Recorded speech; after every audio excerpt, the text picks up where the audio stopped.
പിതാവിന്റെയും പുത്രന്റെയും പരിശുദ്ധാത്മാവിന്റെയും നാമത്തിൽ ആമേൻ.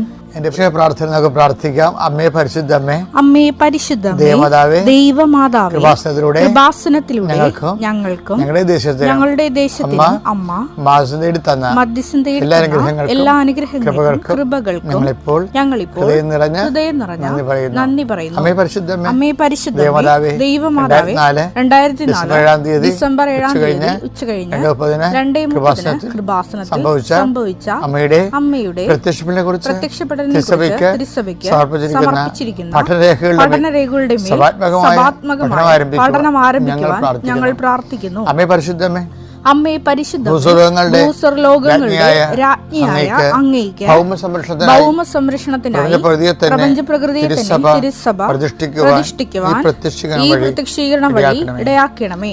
പരിശുദ്ധമേ, ജപമാല മാതാവേ, സകല കൃപാസനം പ്രാർത്ഥനയോടും ചേർത്ത് ഞങ്ങളിപ്പോൾ പ്രാർത്ഥിക്കുന്ന ഈ കുടുംബത്തിന്റെ പ്രത്യേക നിയോഗം പറ മക്കളെ.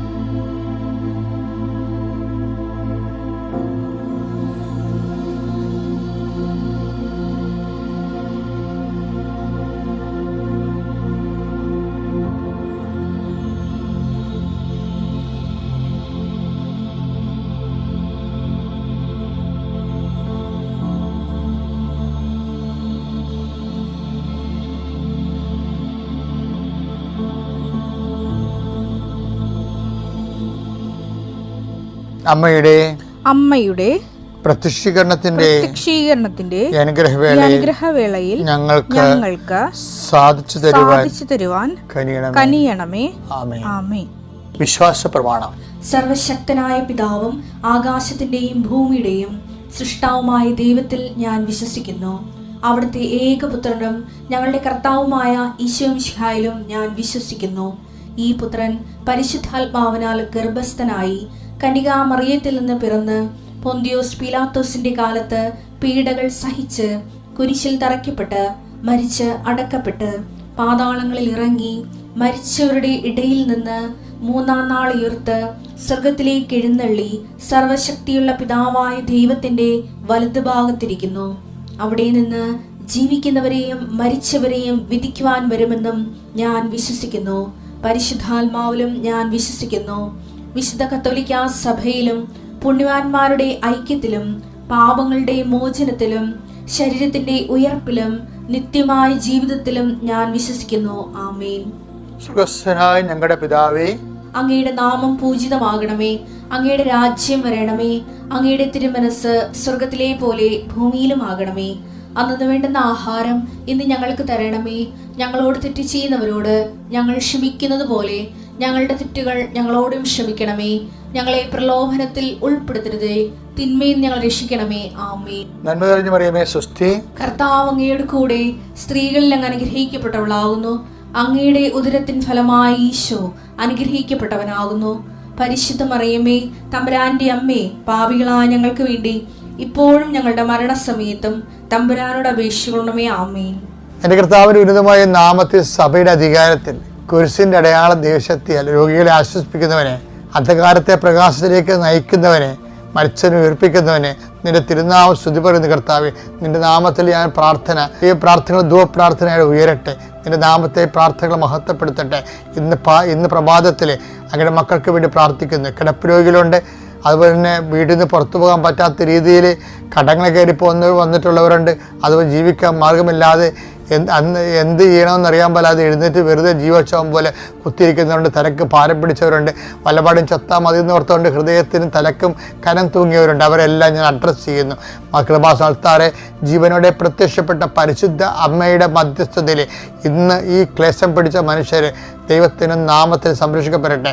നിന്നെ ബാധിച്ചിരിക്കുന്ന സങ്കടങ്ങൾ, സാമ്പത്തിക സങ്കടങ്ങൾ, അതുപോലെ തന്നെ നിന്നെ ബാധിച്ചിരിക്കുന്ന കുടുംബപരമായ ഭവിഷ്യത്തുകൾ, ഭാഗവെടുപ്പിന് നടക്കാത്തവർ, നടത്തിക്കാത്തവർ, അതുപോലെ വീട് വെക്കാൻ അനുവദിക്കാത്തവർ, അതുപോലെ വഴിയില്ലാത്തവർ, വഴി കൊടുക്കാത്തവരെ, വഴി കൊടുക്കാൻ ന്യായമായിട്ട് വഴി കൊടുക്കാൻ പറ്റാത്തവർക്കും, അതുപോലെ വഴി കൊടുക്കാനേ പറ്റാത്തവർക്കും എല്ലാം കുടുങ്ങിപ്പോയവരുടെ കർത്താവേ, അവരെല്ലാം സന്ധിക്കണമേ. പുതിയൊരു മാർഗ്ഗം കാണിച്ചു കൊടുക്കണമെന്ന് പ്രാർത്ഥിക്കുന്നു.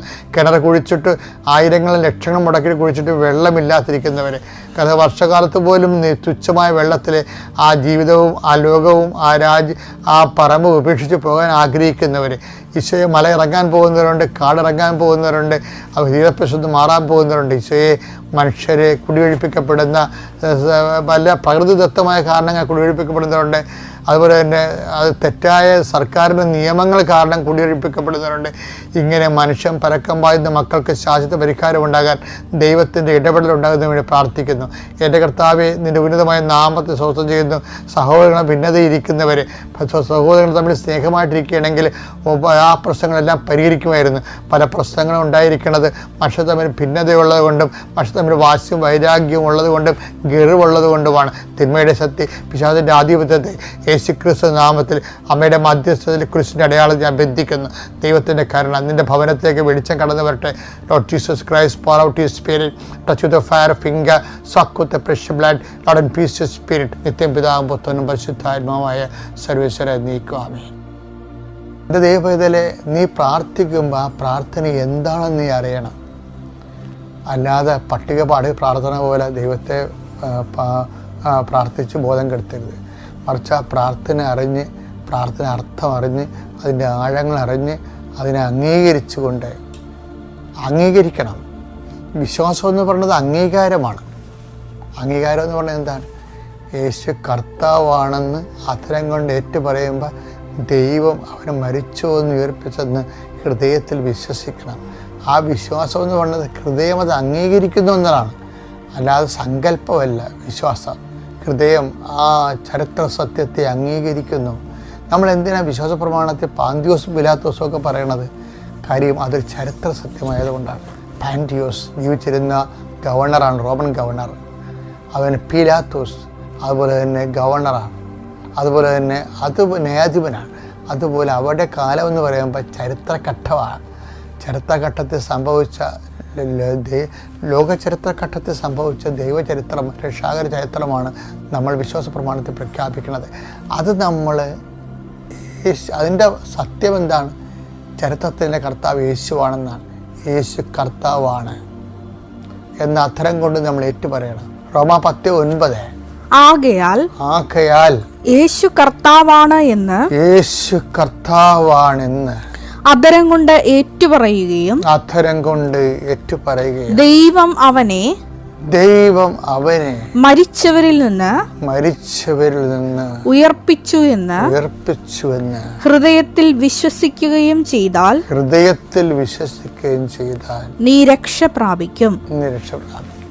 ഈ ഹൃദയത്തിൽ വിശ്വസിക്കുക എന്ന് പറഞ്ഞതിനിപ്പോൾ പരിശുദ്ധാത്മാവ് എന്നിലൂടെ മുമ്പ് ഒരിക്കലും പറയാത്തൊരു കാര്യം പറയുന്നുണ്ട്. ഇപ്പോൾ അത് വീണ്ടും പറയാൻ വേണ്ടിയാണ് ഞാൻ വീണ്ടും ഇത് ആവർത്തിച്ചത്. എന്താണ് ഹൃദയത്തിൽ വിശ്വസിക്കുക എന്ന് വെച്ച് കഴിഞ്ഞാൽ? അത് വിശ്വാസം കേൾവിയിൽ നിന്നും, കേൾവി യേശുക്രിസ്തുവിനെ കുറിച്ചുള്ള വചനങ്ങളിൽ നിന്നൊന്നല്ല പറയണത്. റോമ 10:17 എടുത്തേ. ആകയാൽ വിശ്വാസം കേൾവിയിൽ നിന്നും കേൾവി ക്രിസ്തുവിനെ കുറിച്ചുള്ള പ്രസംഗത്തിൽ നിന്നുമാണ്. അപ്പൊ വിശ്വാസം കേൾവിയിൽ നിന്നാണെന്ന് പറയുമ്പോൾ, വിശ്വാസം കേൾവി ആകട്ടെ ക്രിസ്തുവിനെ കുറിച്ചുള്ള വചനങ്ങളിൽ നിന്നാണെന്ന് പറയുമ്പോൾ പൗലോസ് അപ്പോസ്തലൻ ഉദ്ദേശിക്കുന്നത് വിശ്വാസം അറിവിൽ നിന്നാണെന്നാണ്. കേൾവി എന്ന് പറയുന്നത് ചെവിയാണല്ല, ഓഡിയോ. അപ്പോൾ ഓഡിയോയിലൂടെ ഒരു പഞ്ചേന്ദ്രിയത്തിൻ്റെ ഒരു ഭാഗമാണ് ശ്രവണം. അപ്പോൾ അതിലൂടെ അറിവാണ് കിട്ടുന്നത്. അപ്പോൾ വിശ്വാസം അറിവാണെന്നല്ല ശരിക്കും പറഞ്ഞതിൻ്റെ അർത്ഥം. അതിൻ്റെ അർത്ഥം എന്ന് പറയുന്നത് വിശ്വാസം ആ അറിയണ കാര്യത്തെ ചില ആൾക്കാർ അംഗീകരിക്കും, ചില ആൾക്കാർ അംഗീകരിക്കണില്ല. അപ്പം ചിലർക്ക് അറിയാം യേശു കർത്താവാണെന്ന്, പക്ഷെ അവർ അംഗീകരിക്കത്തില്ല. ഇപ്പം നിനക്കും അറിയാം, ഞാനീ പറയുമ്പോൾ യേശു കർത്താവാണ്, അതിൽ നമ്മുടെ വീട്ടിൽ രൂപക്കൂടൊക്കെ വെച്ച് ഹൃദയത്തിൻ്റെ വലിയ പടമൊക്കെ വെച്ച് തിരികെ കത്തിക്കണം എന്തിനാണ്? യേശു കർത്താവാണെന്ന് നമുക്കറിയാം. പക്ഷേ നമ്മുടെ പ്രവർത്തനം കണ്ടാൽ അറിയാൻ പറ്റും, അംഗീകരിക്കണില്ലെന്നറിയാൻ പറ്റും. ഈ അറിവും അംഗീകാരവും തമ്മിലുള്ള അകൽച്ച എന്ന് പറയുന്നത് ഒരു വല്ലാത്ത അകൽച്ചയാണ്. അറിയുന്നവരാരും അംഗീകരിക്കണില്ല, അതാണ് പ്രശ്നം. അറിയുന്ന ആരുമല്ല, അറിയുന്ന പലരും അംഗീകരിക്കുന്നില്ല. കാര്യം വിശ്വാസം, അതായത് ഹൃദയത്തിൽ വിശ്വസിച്ച് യേശു കർത്താവാണെന്ന് അത്തരം കൊണ്ട് ഏറ്റുപറയുകയും ദൈവം അവന് മരിച്ചെന്ന് ഉയർപ്പിച്ചെന്ന് ഹൃദയത്തിൽ വിശ്വസിക്കുകയും ചെയ്യണമെന്ന് പറയുന്നത് ഹൃദയം അത് അംഗീകരിക്കുന്നു എന്നാണ്. അംഗീകരിക്കുമ്പോൾ എന്തൊക്കെ സംഭവിക്കുമെന്ന് അറിയാം. ഒഫീഷ്യലായത്.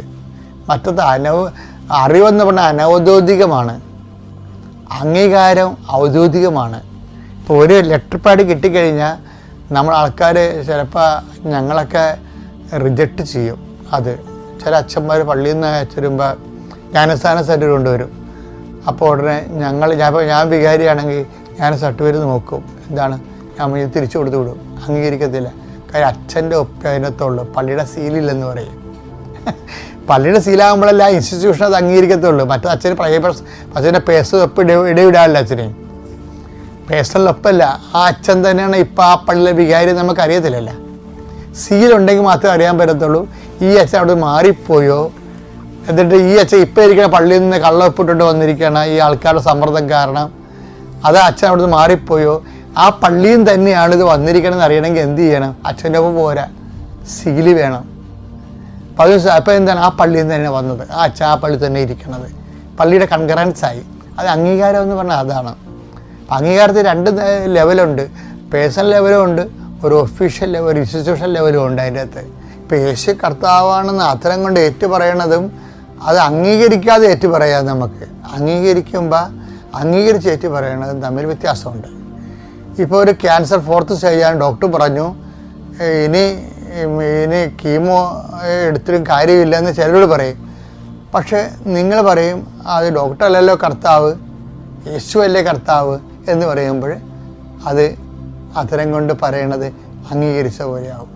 അവിടെയാണ് വിശ്വാസം വഴി നീതിമാൻ ജീവിക്കുന്നത്.